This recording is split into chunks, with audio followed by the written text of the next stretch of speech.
नवरात्रीत 9 दिवस अनेक भक्त उपवास करतात. उपवास करण्याची प्रत्येकाची वेगवेगळी पद्धत आहे. पण या गावात अशी एक प्रथा आहे की उभे राहूनच 9 दिवस उभ्याने उपवास धरायचा. ऐकून थक झालात ना?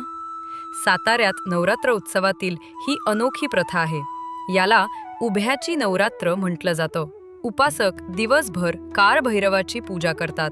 पांडे हे 12 बलुतेदारांचं गाव आहे. दरवर्षी या गावातील 350 ते 400 लोक उपवास करतात. हातात काठी घेऊन गावभर आरती करतात.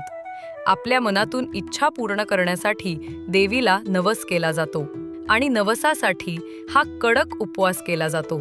विशेष म्हणजे गावातील मुस्लिम समाजातील लोकही देवीचा हा कडक उपवास करतात. आजही येथील हिंदू मुस्लिम समाज एकत्रितपणे आनंदात नांदतो. उपासक या पाळण्यावर छाती टेकवून आणि एक पाय वर घेऊन उभ्या उभ्या झोपतात. हा उपवास इतका कडक असतो की या 9 दिवसांच्या काळात ते बसत नाहीत. ते अख्खे 9 दिवस उभेच राहतात. आधार फक्त काठीचा. झोपेसाठी ते पाळण्याचा वापर करतात. या 9 दिवसात ते झोपत नाहीत, पळत नाहीत, चप्पल घालत नाहीत. सकाळी 2 तास आणि सायंकाळी 2 तास आरती केली जाते.